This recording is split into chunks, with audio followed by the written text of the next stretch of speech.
Hey, what's going on, guys? Wuthering Waves have dropped some more information on Camellya. I think we've got some kit information here and some weapon information as well. They love to drop this stuff when I'm asleep. So let's get into it, shall we? Let me know as well, are you going to be pulling for Camellya? Because she's one of my most hyped characters. Really looking forward to her. Let me know in the comment section what you think, guys, and let's hop straight into it, shall we then? So we've got the profile reveal, Crimson Blossom. Camellya, a bloom bearer of the Black Shores.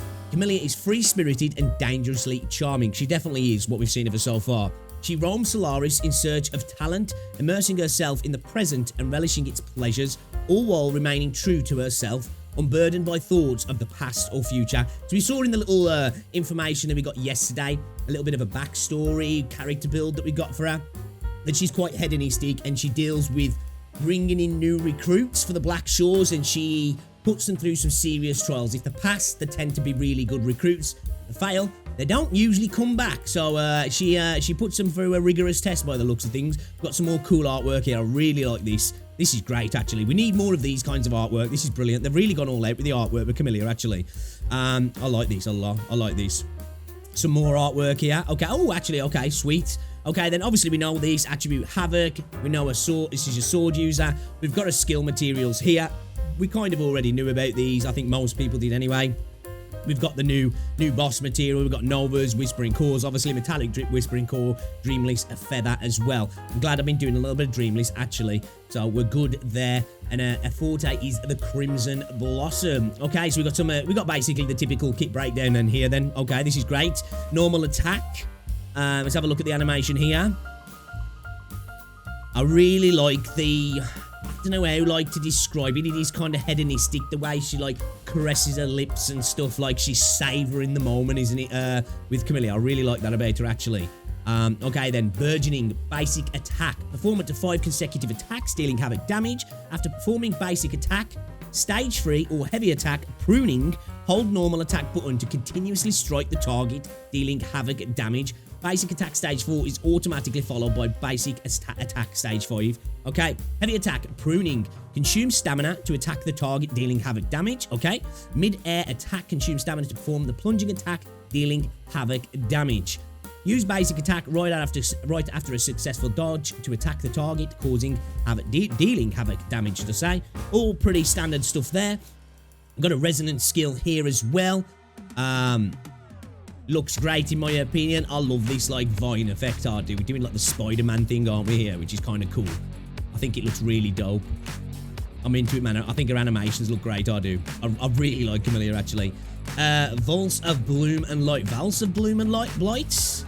Valse of Bloom and Blight? I don't know how you actually pronounce that, actually. Crimson Blossom. Attack the target, dealing havoc damage, considered basic attack damage. Then enter Blossom mode. This attack can be performed in mid-air. Okay.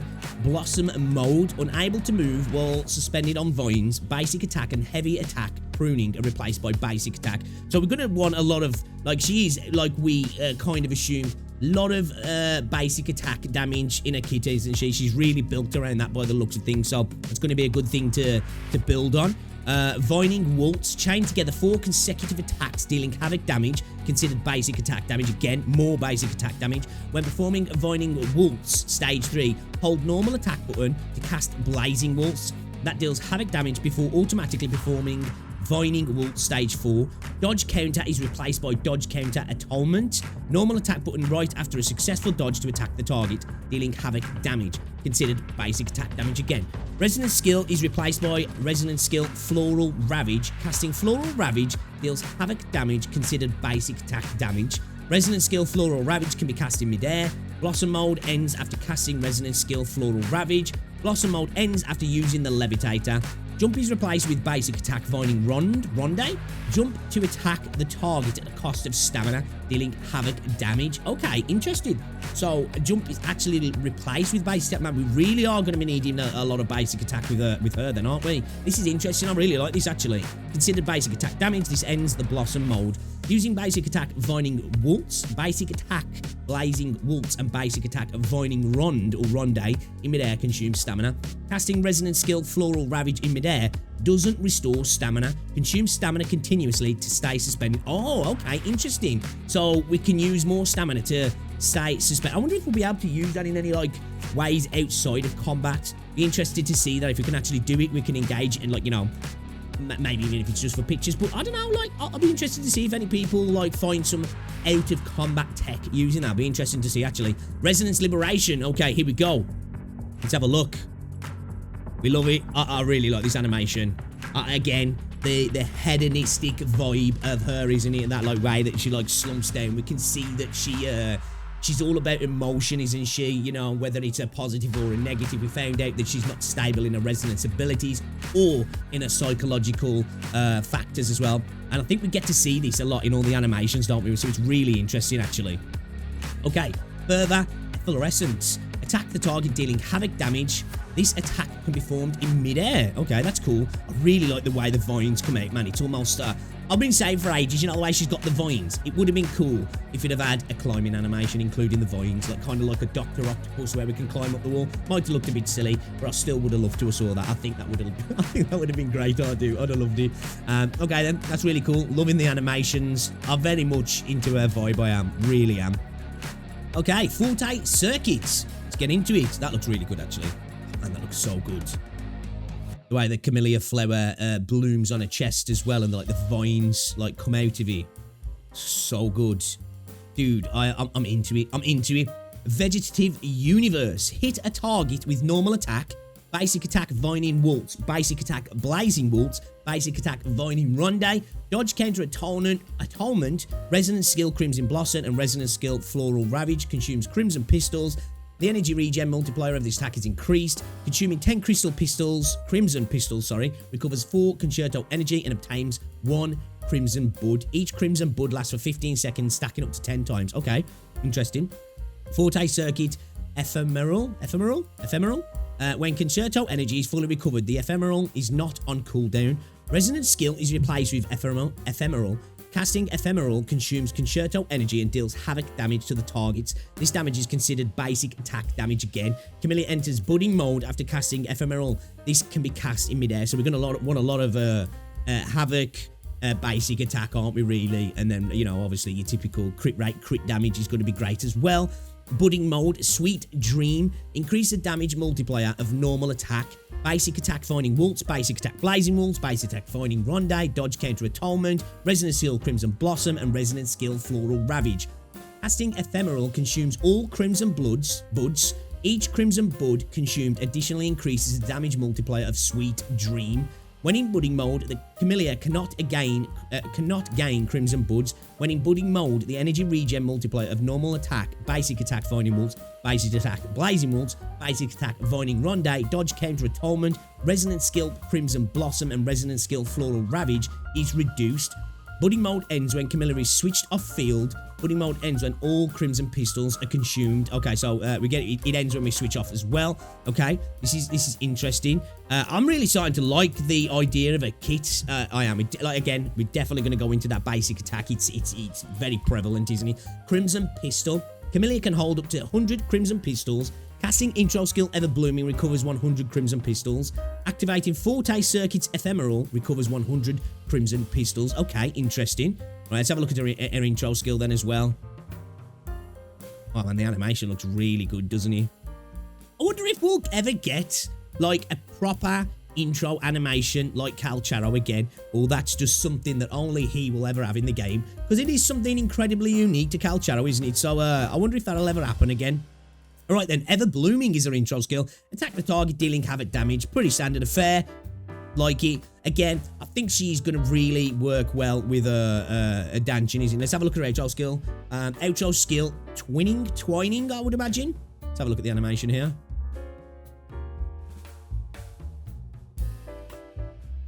Okay. What does it do? Just attack the target, dealing havoc damage. After activating Forte Circuit's Ephemeral, the next outro skill, Twining, deals. Okay, so we get additional havoc damage. Okay, so it's like got 2 steps to it, basically. That's cool. All right then, interesting. Okay, definitely cool. Like I say, I think she'll be really useful running her with a Danjin, in my opinion. Combat Guide. Okay, Combat Tutorial. Casting intro skill recovers Forte Gauge. Hitting a target with normal attacks and Finding Walls consumes Forte Gauge. When Concerto energy is full, activate Forte Circuit's Ephemeral and enter the budding mode. Gain bonus damage multipliers while in budding mode. Okay. I'm just having to enjoy her animation. Did she get like a wing then as well? Almost looked like with the vines. Almost looked like it was like almost like a one wing on the side. Yeah, right. That looked. Or it could have been flower petals, couldn't it? Like shaped like a wing potentially. Maybe that's what it was actually. Chain basic attack. When performing basic attack 4, hold normal attack to continuously attack the target. Chain attack vining waltz. When performing basic attack 3, hold normal attack to continuously attack the target. Ephemeral. When concerto energy is full, tap to enter budding mode. Right, okay. So we're getting bonuses when we're in budding mode. Everything seems to be heavily emphasizing basic attack. So, you know, obviously, she's pretty much going to be a, you know, straight up DPS, really, at the end of the day. Obviously, your normal DPS build, but going into on basic and obviously Havoc bonuses as well. Be interested to see when she drops, like, you know, how much damage she is capable of putting out. I know we've seen on some sites where people have been talking about the actual numbers, that she can be quite ridiculous, but obviously we'll have to see that. Did they get rid of the breeding name then? They did, yeah. Because wasn't this was a basic attack breeding before? It's called burgeoning now, yeah. That's a shame. You should have kept that, Kuro. I think maybe they were wanting to pull away from the innuendos, maybe. But dude, I was here for the innuendos, man. Like, they should have kept that. You know, I think maybe people was cooming a little bit too much then, so there was like, you know what, we got to tone down the goon in here. But anyway, let's have a look at a weapon then, shall we? This is from the Twitter. Post-lament Anthropocene weapons. Red spring. A Camellya bud silently unfurls. As promised, she holds this infinite world in bloom in her palms, where fine crimson vines twine around her fingertips. The dull ache, like sand scratching against the heart, is proof of your fateful encounter. That's just jargon to me. Sounds good though. Okay, so we got the red spring. I'm a big fan of this weapon. I am. I love the visuals of it. Yeah, I think it'll look really good with her as well. Okay, let's have a look at the actual stats and the skill then. Okay, base stats for a level 90, synchronization rank 1, attack 587, crit rate 24.3%. So, you know, nothing insanely ridiculous, but, you know, that's a nice bit of extra crit rate there as well, especially for people like me who are never really great when it comes to min-maxing my echoes. So my crit rate across the board is usually kind of trash, if I'm honest. My crit damage is usually fine, but my crit rate's never anything spectacular. So it'll be nice to get that. It's always nice to get a bit of extra crit rate, in my opinion. Okay, let's have a look at the weapon skill beyond the cycle. Synchronization rank 1, 2, 3, 4, and 5.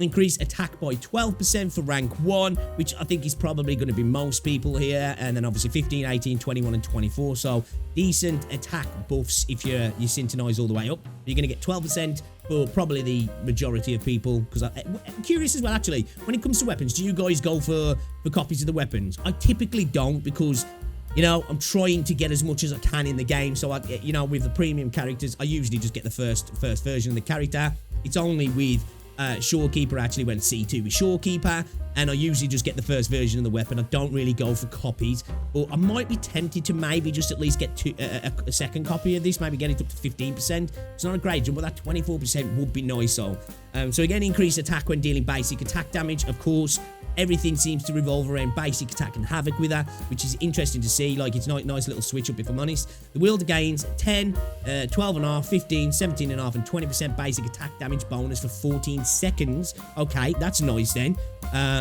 So when we're dealing basic attack, we get an increased attack of 12%, and then the wielder gains an extra 10% if you've got the first version, bonus for 14 seconds. This effect can be triggered once per second, stacking up to 3 times. Okay, so this is actually pretty decent then, if you ask me. Especially when you're going to be doing anything around basic attack, where the weapon might not be the best for everybody else in the game. I feel like it will still be usable on other characters, but it feels like it might be a little bit more specific for her at the moment. When the wielder's concerto energy is consumed, gain 40, 50, 60, 70, 80% basic bonus, damage bonus for 10 seconds. This effect can be triggered once per second and ends when the wielder is switched off the field. So again, leaning into the basic attack all the time here. It's pretty much everything. It seems like her entire kit, her weapon, everything is all focusing in onto that basic attack. So when it comes to your echoes, basic attack damage is going to be really, really important. You're going to want that attack as much as you possibly can. And of course, havoc damage, crit rate, crit damage, the typical stuff there. And then we've got our ascension materials. They're pretty standard affair. We need the heterized metallic drip. I have been collecting plenty of this, so we are good there. And obviously, it's available in the featured weapon convene.